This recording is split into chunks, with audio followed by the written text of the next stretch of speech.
Hola mi gente, welcome back to the channel. On today's video, I'm going to show you how to use Robinhood to trade options. This is for beginners. We're going to go over the basics, but this is going to be part of a playlist. I'm going to have many videos regarding how to trade options on Robinhood.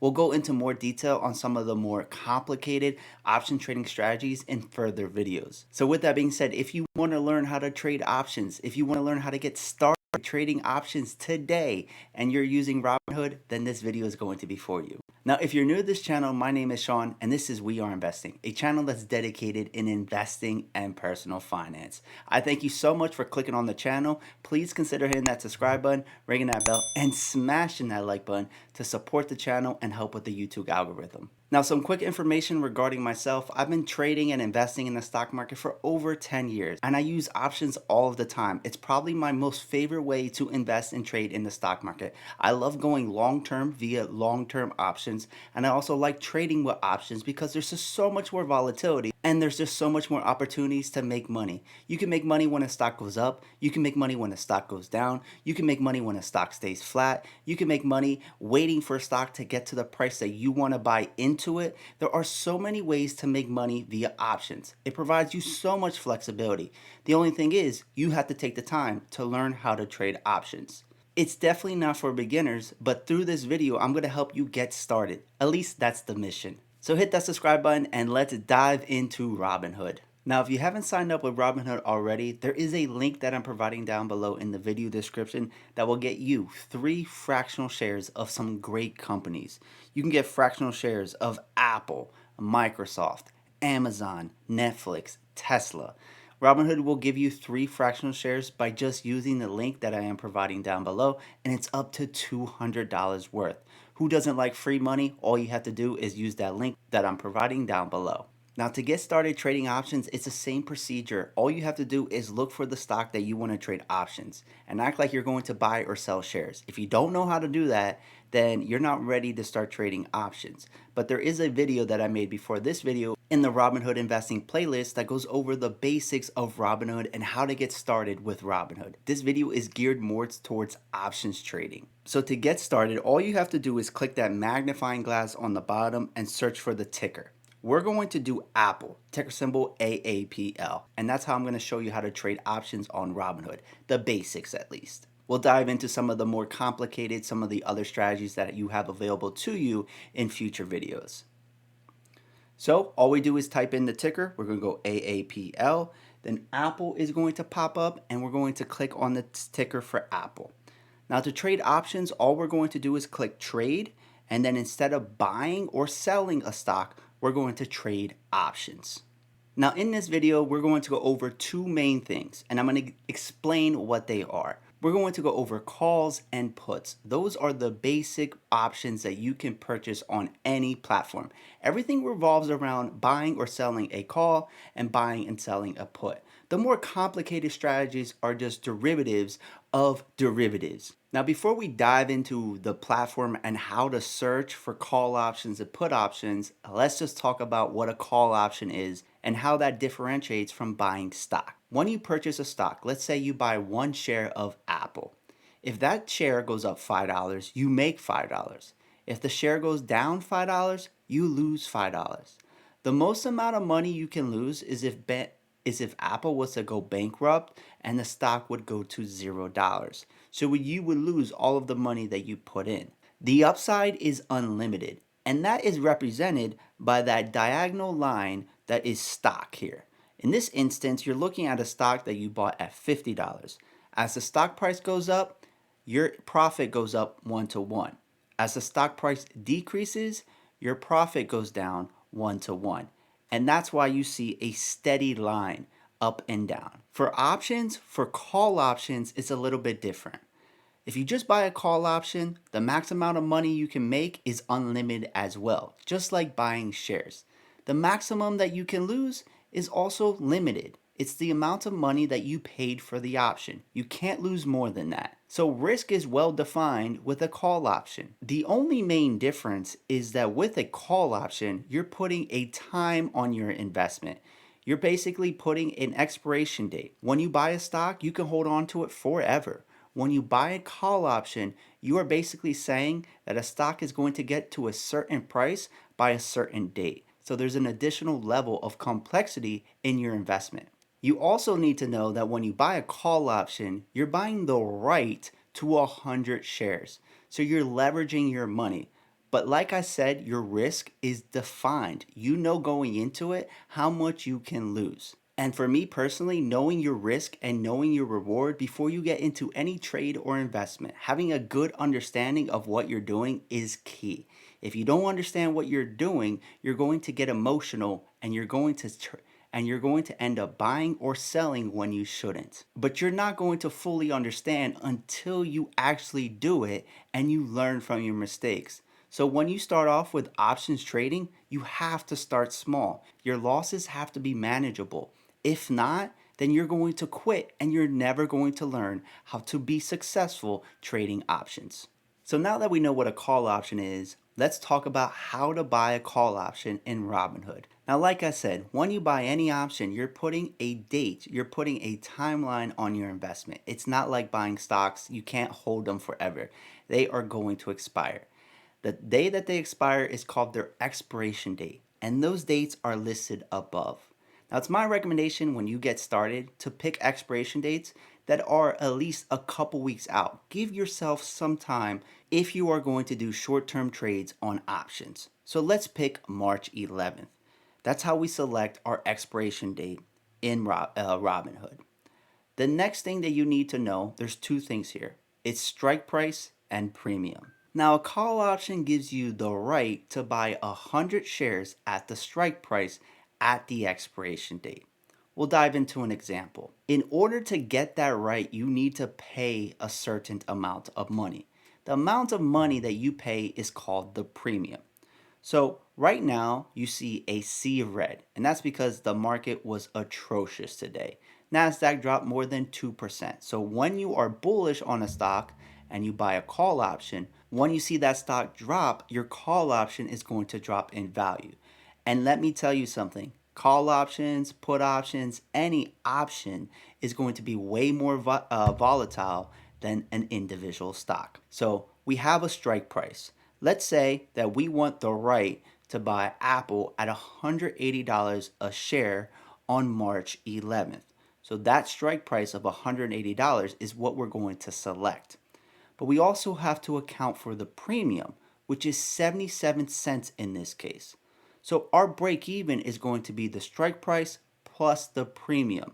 So if Apple is above $180.77 on March 11th, then we're going to make money off of this trade. Now the premium is based off of one share, and each call option, each contract is worth 100 shares. So for me to get into this position, I need to pay $77. If Apple is below that price at expiration, all I lose is the $77 that I put in. For me to buy 100 shares of Apple right now at $168.80, I need $16,880. For me to get the right to 100 shares, I only have to pay $77, or I can pick a different strike with a different premium, pay a little bit more or pay a little bit less. Now, there is some other lingo that you need to know. The lingo is in the money and at the money and out of the money. At the money is a strike price that is basically at the share price right now. So because Apple trades at $5 strike, you go from $165 to $170. At the money, we don't really have, but we have in the money, which is going to be the strikes of $165, $160 and below, and out of the money are going to be the strikes of $170, $175 and above. Now you will notice that the deeper you get in the money, the less amount of percentage you need for this trade to be profitable, but the more money you are going to be paying in premiums. You will also notice that the further out of the money that you get, the cheaper it is, but the higher the stock needs to go for you to break even. These are way more risky. When you get started trading options, you're going to try to get as close to in the money as you can, but you have to consider the risk with those premiums. So it has to fit your portfolio. If you only have $1,000, in your portfolio, I would not recommend buying a call option like the $165 strike on March 11th that trades at $7.30 because you're paying $730, and that's just way too much money for a $1,000 portfolio. Now let's proceed and act like we want to buy the $180 call. All we're going to do is click on that, and then we're going to get some information here. You're going to see the strike price and the expiration date up top. You're going to see the bid and the ask. Now this is extremely important for newbies out there. Take a look at the bid versus the ask. The bid is 71 cents. The ask is 82 cents. We can buy this option anywhere in that range. We just got to get our order filled. You can be dumb and try to pay closer to 80 cents, or you can be a little bit patient on the day and try to get something paid and try to get something filled closer to the bid at around 71 cents. That's $71 versus $82 just by picking the right price. And the spread can be way higher in other cases. So you need to take a look at the bid and the ask before you set your limit price for this option. Something else that you need to consider, and this is not going to be a problem with Apple, but for other stocks, you need to take a look at volume and open interest. Open interest are the amount of options that people have. Open interest is essentially the amount of options that people have right now. Volume is the amount of options that are being traded. The reason why volume is extremely important is because of liquidity. You want to be able to sell this option with ease, and if there's no volume, you're going to have a very hard time selling it. So buy an option that has relatively high volume, has liquidity, so you can get in and out of your trade with no problem. The other stuff, the implied volatility and the Greeks, we're going to dive into this a little bit more in some other videos. But just know when implied volatility is high and you're buying a contract or you're buying an option, you're paying a lot for it. When implied volatility is lower, you're paying less. So it's best to buy options when implied volatility is lower. It's best to sell options when implied volatility is higher. You're going to get more money for the options that you sell. Now that we understand the information that's displayed in here enough to buy a call option or buy a put option, we can proceed to the next screen. Now remember, the bid is 71 cents, the ask is 82 cents. So then we can click on buy. And right now our limit price is $77. That's the mid, but we can actually get in on this trade for less. So instead of $77, we'll put something that's closer to the bid. We'll go $73. So right there, I just changed the price from $77 to $73. I just saved myself $4 by picking a price that is closer to the bid and not to the ask. Now, if you have any confusion on the risk profile of the trade, all you have to do is click that little down arrow and then a graph is going to show up. The maximum amount of money that we can lose on this trade is if Apple was to drop below $180.73 at expiration date. The most we can lose is $73. The most we can make on this trade is unlimited because as Apple increases in price, so will this call option. Now that wraps it up for a call option, which is when you think a stock is going to go up in price. You can also make money if you think a stock is going to go down in price. And unlike shorting a stock, which has unlimited risk, buying a put option is just like buying a call option. The amount that you can lose is just what you pay for the option. Now, the same principle applies with in the money, at the money, and out of the money. But with a put option, it's reverse. Essentially, a put option that is above the current strike price is in the money because you'll make money if the stock remains below the strike price. For instance, if we take a look at the screen right now and we go up to the $195 put option, now keep in mind that the current share price of Apple is $168.80. If we take a look at that $195 put option, it's trading at $26.13, so it's quite expensive. you're going to have to pay $2,613 to buy this option. But if you take a look at the break even, it's $168.87, which is above the current share price of Apple, which, unlike a call option, which gives you the right but not the obligation to buy 100 shares at a strike price, the put option gives you the right to sell 100 shares at a given strike price. So if we buy the $195 put, we're essentially given the right to sell 100 shares of Apple at $195. Now we paid $26.13, so our break even is $168.87. If Apple is at $160, well, we have the right to sell it at $195. That's a $35 difference between the share price and the right that we have to sell it at. That's how we make money with a put option. Now, $2,613 is a lot for a contract. And as you can see, inverse of call options, the deeper we get out of the money, meaning the lower we get with these put strikes, the less amount of money we're going to have to pay to get into this trade. Now, let's just play a trade out here. Apple at $168.80. Let's say that by March 11th, we think that Apple is going to drop to $150. Well, we wanted to buy that put option. We just click on it. Now we're going to get the information here as well. And take a notice at the spread between the bid and the ask is 10 cents, $10, 81 cents versus 91 cents. We're going to hit buy. Our limit price automatically comes in at the mid, which is the difference between the bid and the ask divided by 2. We're at 86 cents. We can drop this price down to 82 cents. Now it's $82. And then we can hit review. I don't have enough buying power because all of my money is tied up. You will get another screen. If you agree with it, you will swipe up.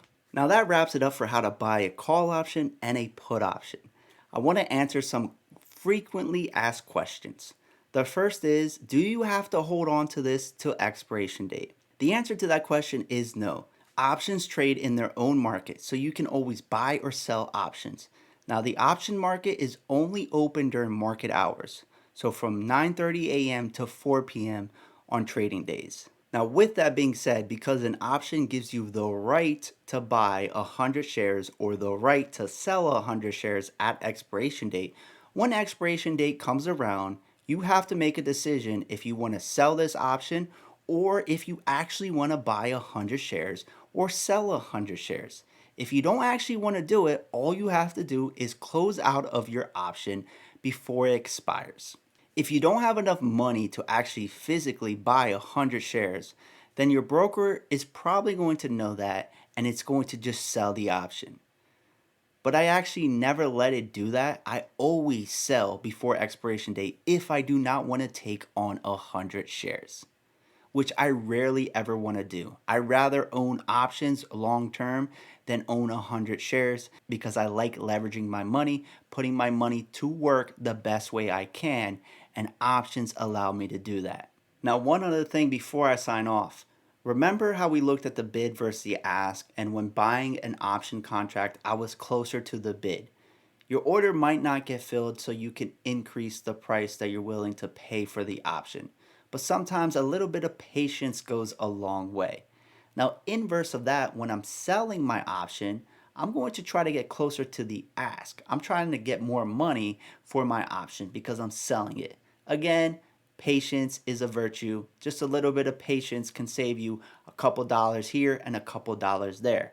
And when it comes to buying an option, if you save $5 on that end and then sell it for $5 higher, well, you just made 10 bucks by just picking the right price before you enter into a trade. I don't know how many rookies are out there that I see just use the mid price, and it's like you're just wasting money or you're not making money by just taking the few seconds to look at the spread and get closer to the bid. Now, as always, if you have any questions, you can comment down below or you can join the Patreon. It will give you access to a private Discord server, which I'm there and 500 investors are there to answer your questions. We also post our trades there. There is a dedicated channel wherever I whenever I open or close a position, I post on that channel. I also give Patreon alerts. I also give valuation spreadsheets, and it's $5 a month. You can join the community. We learn together, we grow together, and we make money together. Also, please consider hitting that subscribe button, ringing that bell, and smashing that like button. But you know the deal. It's been real. It's been fun. It's been real fun. And this is We Are Investing, and together we are invincible. See ya.